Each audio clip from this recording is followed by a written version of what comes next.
Hello everyone, coming to you from my car because this is where I get the peace and quiet. So yesterday I created a new freebie. Okay, so this is my Nest quick reference allergy kit. So what this is I'd made a allergic reaction quick reference guide, but it really just had the same information on it that is on the allergic action plan, which is obviously an essential part of your kit if your child has a food allergy, or well, any allergy, medication allergy, stings, bites, any kind of allergy. You are very likely got an allergic action plan, and if your child has been diagnosed with a food allergy, then you should have an allergic action plan. Whether that be a green plan or a red plan is depending on whether you have an EpiPen or not. So the allergic reaction guide it had information about that, but it was just a bit easier to read. So that's what I've created, because the allergic action plan is overwhelming. It has a huge amount of information on it. So then I realized that what we really need is a reaction guide, allergic reaction guide, that tells you what your baby would be doing and acting like, because at the end of the day, our babies don't really have a voice as such, so you wouldn't know necessarily if it's hoarse or not. I know their cry might sound different, but it's that kind of thing that parents just don't know, and they don't realize that you can decipher it in that way. There's the swelling of the throat, like a baby can't tell you that. So I have created a guide here, which is allergic reaction in babies and toddlers and what to look for. So I've broken it down in much more, and this is a freebie, so you must get it.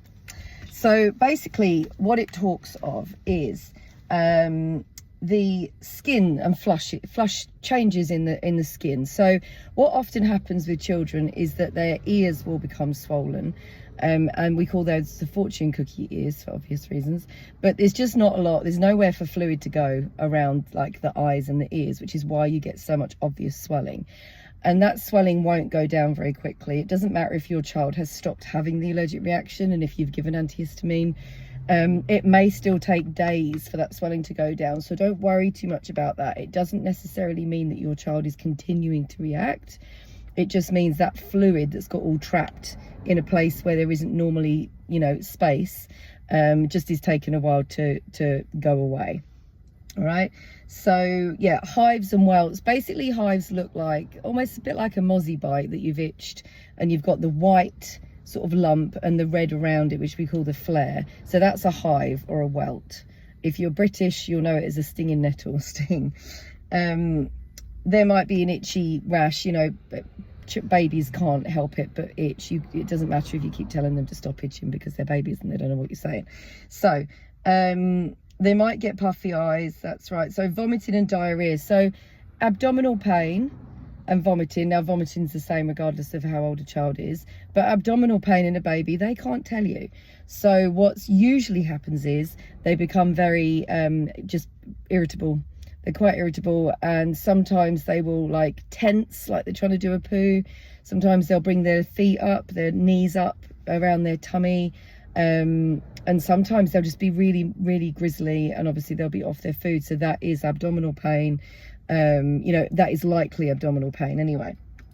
The runny nose and sneezing, yep, that's all going to be the same. Puffy lips and face. So yeah, and now obviously we're in an age where everyone's got their phone on them all the time. Feel free to take pictures and videos of your child, because it is so helpful actually for the doctor to actually see a visual of what was going on with your child, because once they've stopped having the reaction, by the time you're going to see the doctor, there's usually nothing there. So it's very helpful to have a look. So with the anaphylaxis symptoms, breathing difficulties. So you can watch with a baby, they can't tell you it's hard to breathe, and they won't necessarily always be a noise when they're breathing.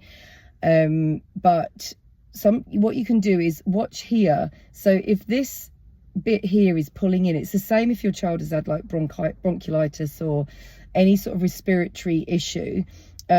People look for this sucking in here in the neck, and that can be a sign that your child is working harder with the breathing. The wheezing and persistent cough. So the persistent cough is actually the most common symptom of anaphylaxis that for 10 years I've seen more allergic reactions than I've had hot dinners. And I swear to God, apart from hives, which is actually a mild to moderate symptom anyway, the persistent cough is by a mile the most common symptom of an allergic reaction, or a severe allergic reaction, which usually then leads to a wheeze. But usually the cough will come first, and it's not a great big hacking cough like they're coughing up a lung. It's a just just like a continuous, we call it persistent cough. So that is definitely the most common, regardless of the age again. So yeah, the ASCII action plan says the hoarse voice. Now obviously your baby isn't going to be talking words when they're only very little, so just listen for that cry. Is their cry a different sound? Do they sound like they've been to an Oasis concert recently and been singing their heart out for 6 hours? Is that how they sound when they're crying?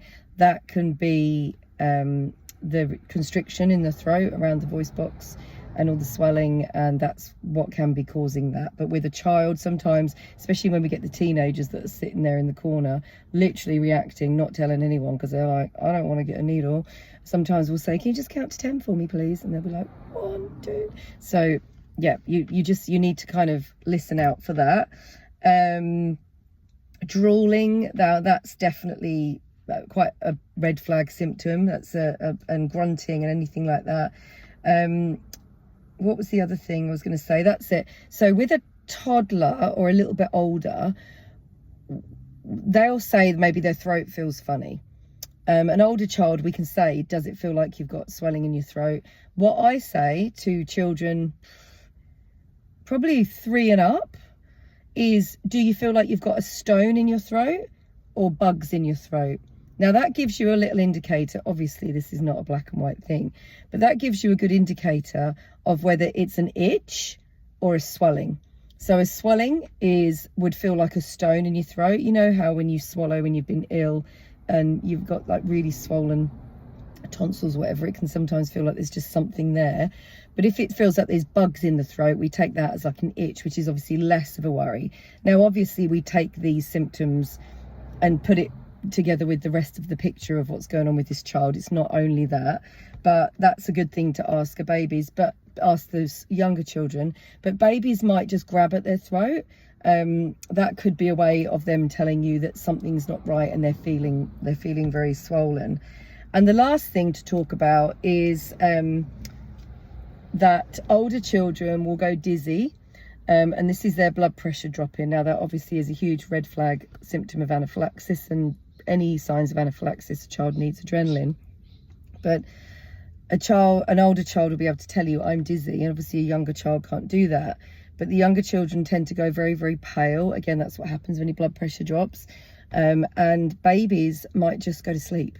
So they literally go floppy. Their blood pressure drops into their boots and they go pale and floppy. And there might not be any other symptoms. There might not be a cough. There might not be any hives or redness or swelling. They might just go pale and floppy. There is no order in which these things happen. So I hope that's helpful for you. It's hard to decipher what's going on with babies and children sometimes. I've worked with them for 25 years and still sometimes they just go off just like that, and you get absolutely no warning because they compensate for quite a long time. Children can compensate and they'll cope and cope and cope, and then suddenly bang, whereas adults will be like, I don't feel very well, I can feel something coming on, yada yada yada. So that's kind of what happens with children a lot of the time. So anyway, I hope that was helpful. Download the guide. If you comment guide down below, or I'll put the link there depending on what platform you're watching this on.